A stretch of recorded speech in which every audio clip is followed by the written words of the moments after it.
Good morning. कल मैंने आपको जो आवर्तबीजी पौधे हैं उनकी उत्पत्ति, उसके बारे में कौन कौन से विद्वानों ने क्या क्या सिद्धांत प्रचलित किए हैं, उसके बारे में पहला जो सिद्धांत था ऐतिहासिक, वो किस युग में हुए और उसके क्या प्रमाण है। आज जो है वापिस कल आधा कराया था, ये भौगोलिक सिद्धांत या भूगर्भिक प्रमाणों की अपूर्णता का सिद्धांत। इस सिद्धांत के किन किन वैज्ञानिकों ने दिया और उन्होंने उसका आधार क्या बताया। हर एक के अंदर दो चीजें आपको याद रखनी है। एक तो वो किस काल का है। लिसन, मैं यहाँ लिख दूंगा कि आपको उसका, एक तो वो कौन से समय हुए, जैसे पहला जो था वो क्रिस्टिशियन काल का था। अब दूसरा जो सिद्धांत है वो किस काल का है, कौन से वैज्ञानिक ने उसके कहा। वो तीसरी बात लिखनी है कि वो किस पौधे से पैदा हुए। उस पौधे का नाम एक तो याद रखना है। हालांकि उस समय के कोई विशेष ठोस रूप से प्रमाण प्राप्त नहीं हुए, तो ये संक्षेप में मैं बता देता हूँ अंडरलाइन करके कि इन चीजों को, एक तो लेखकों की राय, काल, प्लस वो किस पौधे से पैदा हुए है। तो आज अपन पढ़ेंगे दूसरा सिद्धांत है। ये भी एक प्रकार से ऐतिहासिक सिद्धांत की तरह ही है। इसमें भूगर्भिक प्रमाणों की अपूर्णता का सिद्धांत है। अब मैं यहाँ लिख रहा हूं कि वो किन किन लोगों ने किस आधार पर जो है ये कहा, उसको शॉर्ट में आप उतार दीजिए ताकि आपको याद रहेगा। भौगोलिक वितरण का प्रमाण है ये।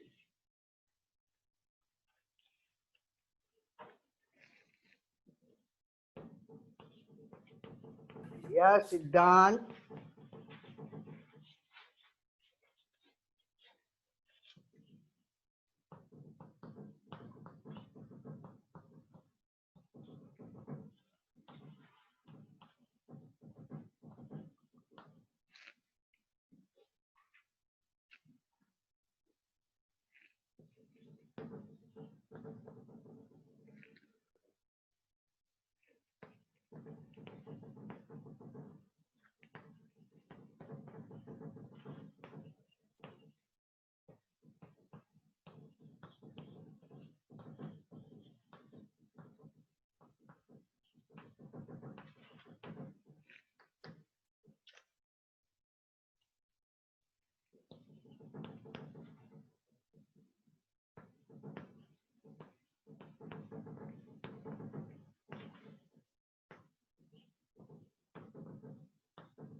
इसको याद रखना।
इसको याद रखना कि इनका आधार था के अनुसार लार्वा एवं वनस्पति के बीजाणुओं की जो परिपक्व अवस्था में आते हैं उस समय जो है ये सिद्धांत या आवर्त बीजी पौधों की उत्पत्ति मानी गई है। इसका प्रमुख आधार ये है कि चाहे वो एक बीजी हो, द्विबीजी हो, बहुबीजी हो या आवर्त बीजी हो, अनावर्त बीजी हो, सबकी उत्पत्ति का जो पूर्वज है वो है शैवाल है। इस सिद्धांत का प्रमुख क्या उत्पत्ति का है शैवाल, और इसका जो काल माना गया है वो क्रिस्टेशियन जो काल है उससे पूर्व का माना गया। याद रहेगा, क्रिस्टेशियन से पूर्व के काल मीसोजोइक काल थे, वो यानी कि 6 करोड़ वर्ष पूर्व। वो इस प्रकार से अब ये इनका पौधा किससे पैदा हुई, यानी इसका पूर्वज कौन था? इस भौगोलिक वितरण या भूगर्भीय प्रमाणों के कारण इसको शैवाल से उत्पत्ति मानते हैं, और इसका काल पूछे तो क्रिस्टेशियन काल से पूर्व है। ये कहलाता है भौगोलिक या भूगर्भिक प्रमाण है। अब तीसरा, अरे ये समझ में आ गया आपको कि एक तो ये खास बात ये लिखनी है कि इन सभी की उत्पत्ति जो विद्वान है उनकी राय है कि ये क्रिस्टेशियन काल के पूर्व के काल के अंदर पैदा हुए। दूसरा, इन सब पादपों की जो पूर्वज है वो शैवाल को माना गया है। तीसरा सिद्धांत है, और इसका काल जो पूर्व था वो लिख दो इसके अंदर, इसकी उत्पत्ति का काल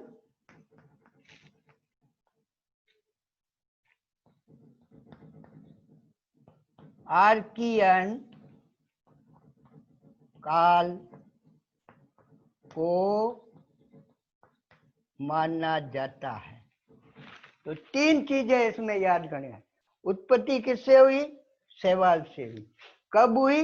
आर्कियन काल में। समझ में आ गया? अब नेक्स्ट तीसरा जो सिद्धांत है वो क्या है वो मैं लिख रहा हूं। उतारना चाहते हो तो उतार दो।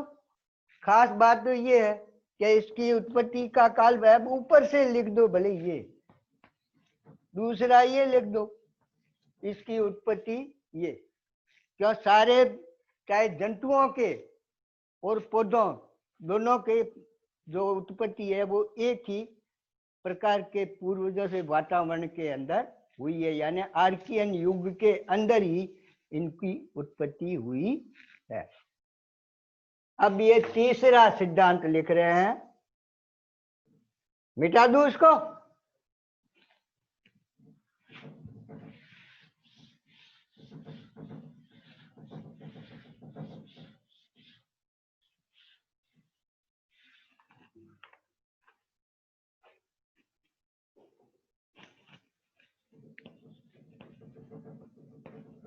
प्रत्यक्ष प्रमाण या प्राक एंजियोस्पर्म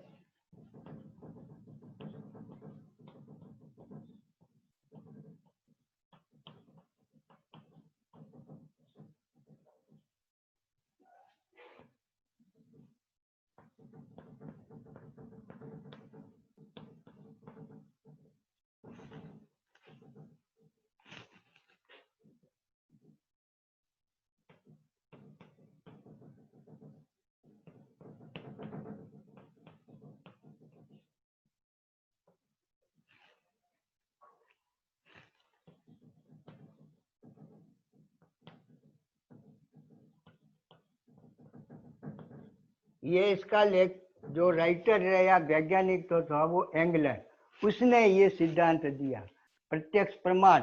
इसने क्या, कुछ पेड़ पौधों के अंदर विशेष लक्षण पाए गए, उन लक्षण के आधार पर यह सिद्ध किया कि इनके पूर्वज जो थे वो ये थे, वो इसके अंदर कौन कौन से लक्षण है वो इसके अंदर आपको लिखने पड़ेंगे। एंगलर के अनुसार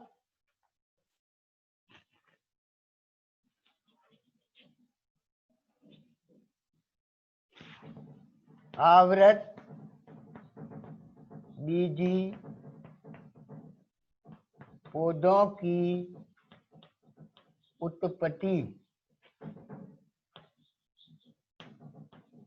मीसोजोइक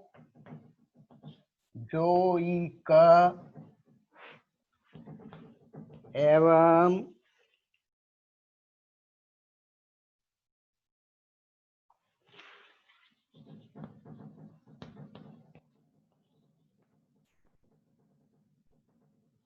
ये इसको याद रखो, इसकी उत्पत्ति जो है मीसोजोइक युग में हुई। मीसोजोइक युग जो था वो क्रिस्टेशियन युग से भी पहले का समय था, यानी ये सारे करोड़ों वर्ष पहले का समय। तो मीसोजोइक युग लिख दो या मीसोजोइक काल के अंदर इसकी हुई। इसे प्राक एंजियोस्पर्म कहते हैं, इसको मीसोजोइक को। प्राक का मतलब होता है पहले।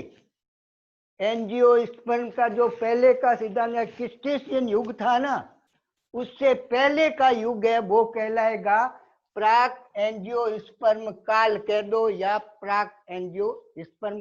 के अंदर जो है यह प्रत्यक्ष प्रमाण का जो सिद्धांत है वो इसके पूर्वजों को मानता कि इसकी उत्पत्ति इसके अंदर हुई, मीसोजोइक के अंदर इसके काल के अंदर उत्पत्ति हुई। इसके आधार के लिए उन्होंने निम्न पौधों का अध्ययन करके ये लक्षण बताए हैं जो लिखे जा रहे हैं।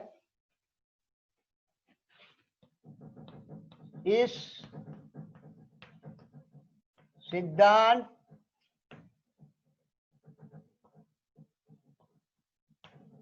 के प्रमाण हेतु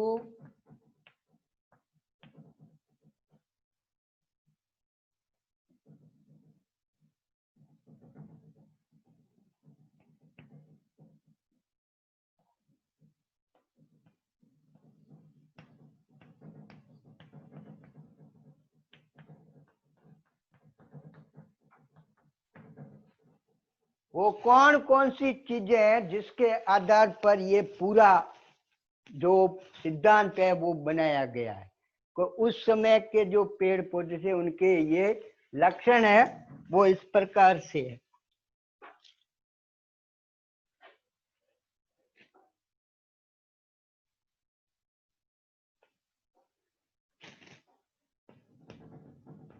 द्विलिंगी पुष्प होना, यानी उस समय जो पौधे थे वो द्विलिंगी थे। हालांकि पौधे नहीं मिले, केवल उनके जीवाश्म प्राप्त हुए, उसका अध्ययन किया गया। द्विलिंगी पुष्प का होना, दूसरा परिदल, यानी जो बाह्यदल होता है उसको परिदल कहते हैं।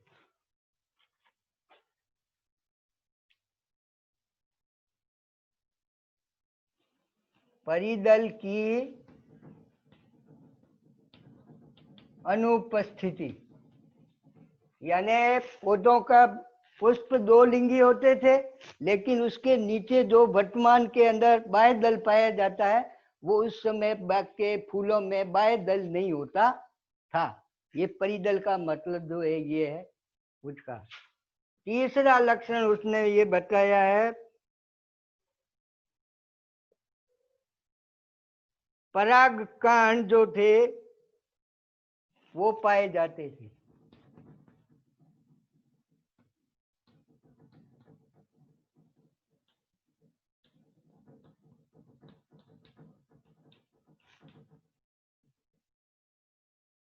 बीजांड पाए जाते थे।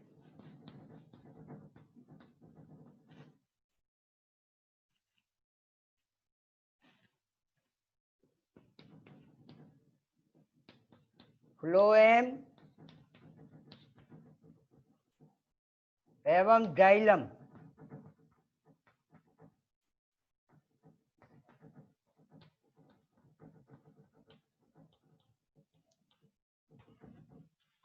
इन लक्षणों के आधार पर उन्होंने जो है अपना ये कहा कि इनका जो उत्पत्ति है वो प्राक एंजियोस्पर्म काल के अंदर या मीसोजोइक के अंदर हुई, और इसके आधार पर ये बताया इसमें स्त्री धानी भी पाई जाती थी।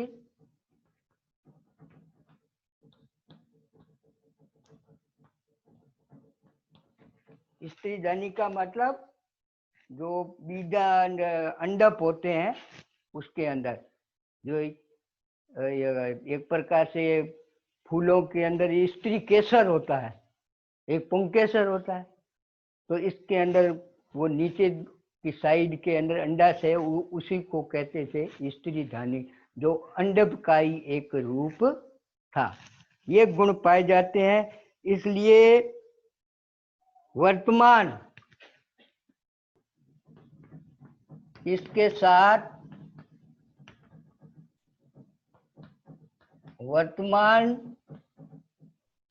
पौधों में भी ये गुण पाए जाते हैं, इसलिए इनकी उत्पत्ति जो है प्राक एंजियोस्पर्म काल में हुई है। ये सारे गुण जो है वर्तमान पौधों में पाए जाते हैं। इसी के आधार पर उन्होंने जो है ये प्रत्यक्ष प्रमाण, यानी आजकल के जो पौधे हैं उनके अंदर जो गुण पाए गए हैं वो करोड़ों वर्ष पूर्व के पौधे जो थे उनमें भी पाए जाते थे, और इसी के आधार पर कहा जा सकता है कि ये पौधे जो है उभयलिंगी वृक्षों से पैदा हुए हैं। ये अंडरलाइन कर दो। इस प्रकार आवृत बीजों की उत्पत्ति उभयलिंगी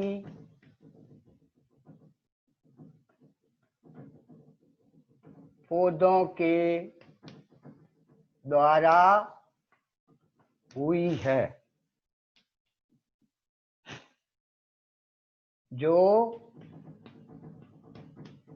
प्रोटो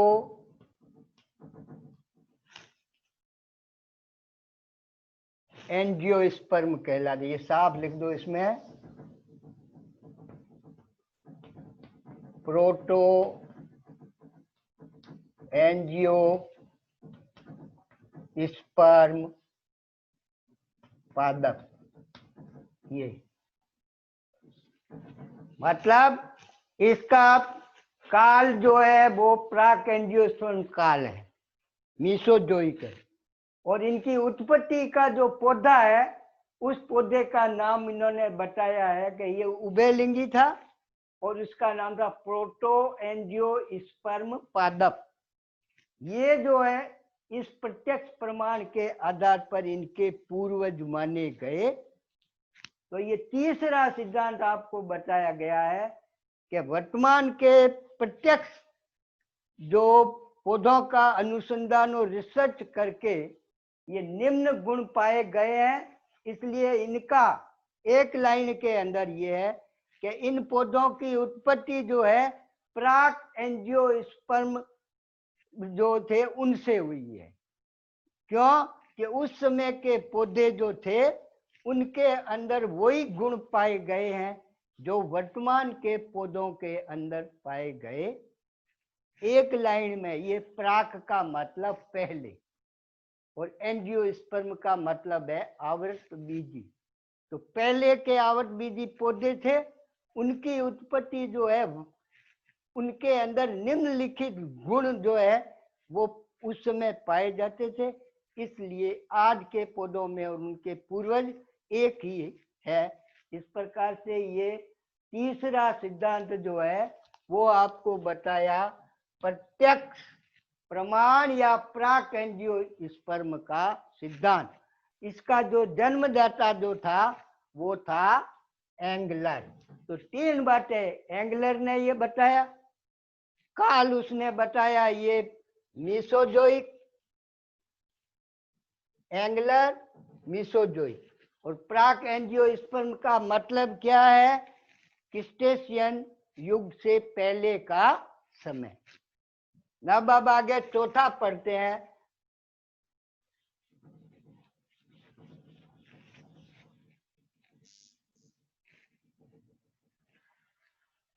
ये करीब 9 वैज्ञानिकों के द्वारा अलग अलग राय दी गई है और उन्होंने अलग अलग प्रकार के काल और अलग अलग पौधों से जो है इनकी उत्पत्ति को माना है। आगे चौथा लिख दो, इसमें है आइसोटीज सिद्धांत।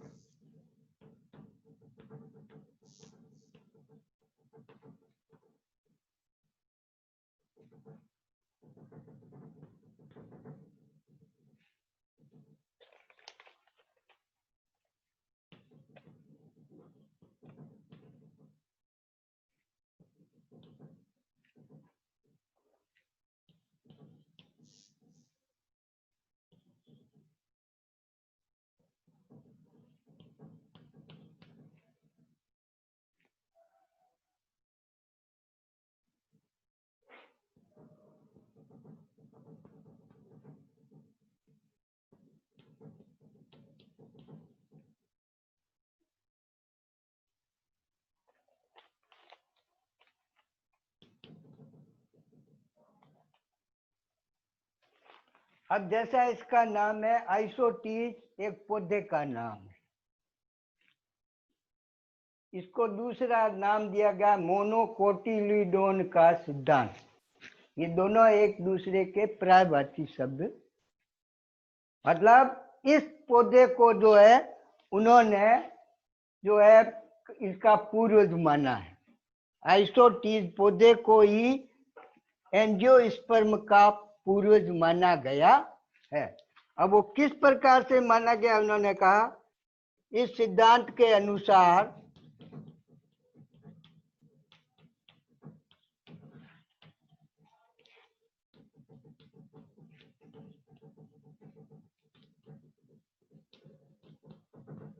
एक बीजपत्रीय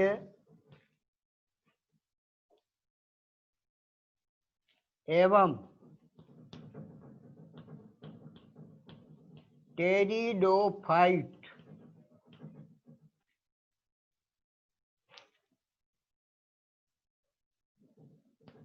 के वृक्ष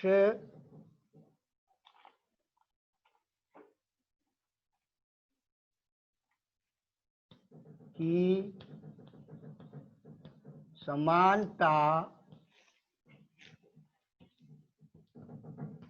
आइसोटीज से पाई गई है। इसलिए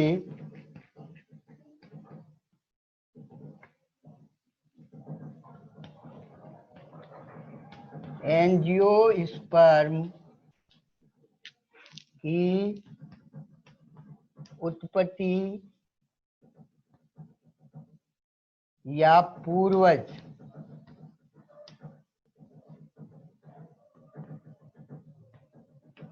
आइसोटीज को माना गया है। जैसा नाम लिखा है ये मोनोकोटिलिडो एक प्रकार की फैमिली होगी शायद, उसी का एक पौधा ये आइसोटीज है। तो इसके अंदर आपको ये आइसोटीज सिद्धांत के अनुसार कि ये जो ये आवर्त बीजी पौधे थे उनकी उत्पत्ति जो है आइसोटीज नामक पौधे से हुई है। तो ये आइसोटीज का सिद्धांत कहलाता है। आगे पांचवा सिद्धांत है, मैं ऊपर लिख देता हूँ इसको।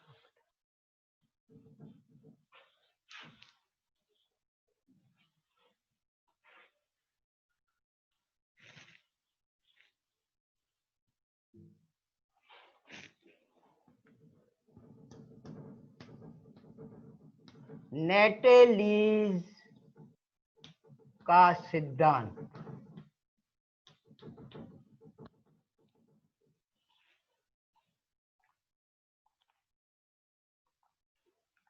ऐसे इस सिद्धांत के अनुसार जो है आवर्त बीजों की उत्पत्ति जो है वो नेटेलीज नामक पौधे से हुई है, इसलिए इस सिद्धांत को कहते हैं नेटेलीज का सिद्धांत।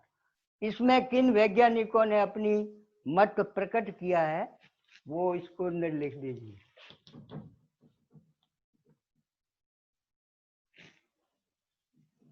अनेक वैज्ञानिक जैसे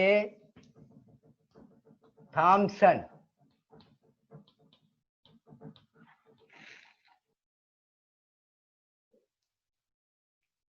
वेस्टिन,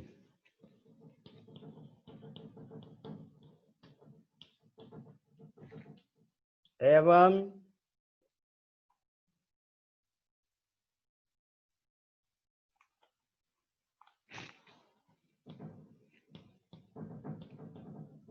फिंगरलैंड लिंडा ये मानते, ये तीन वैज्ञानिक है।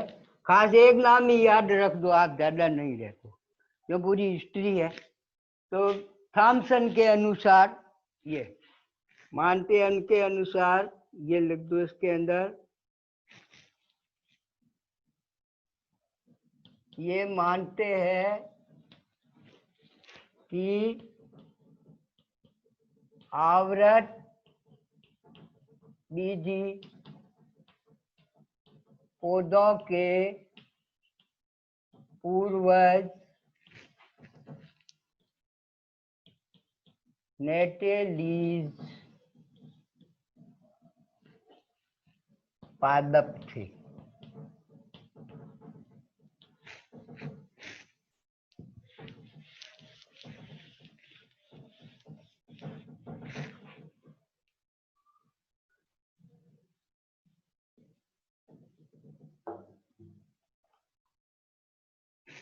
अब ये क्यों पद मानते हैं, तो उन्होंने कुछ गुण बताए ये थॉमसन ने कि इन पौधों में ये गुण पाए जाते हैं, इसलिए इनको जो है नेटेलीज को उनका पूर्वज माना गया है।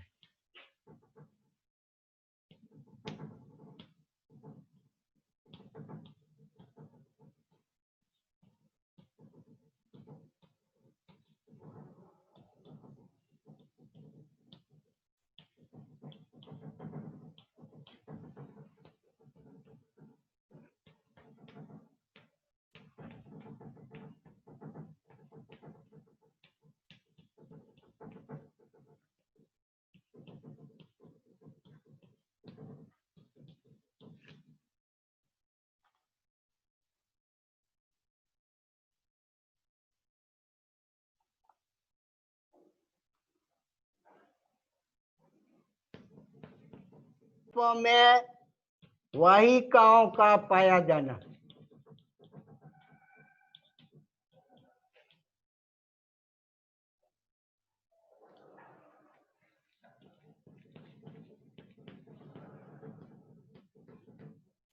बीजांड का पाया जाना।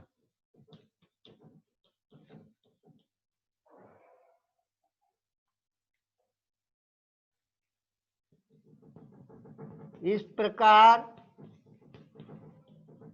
उपरोक्त गुण वर्तमान के आवर्त बीजों में भी पाए जाते हैं। इसलिए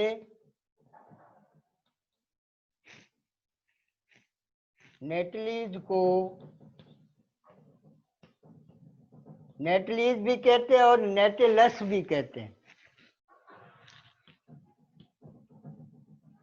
इनका पूर्वज माना गया। तो एक नेटलीज वृक्ष को याद रख लो, दूसरा थॉमसन को।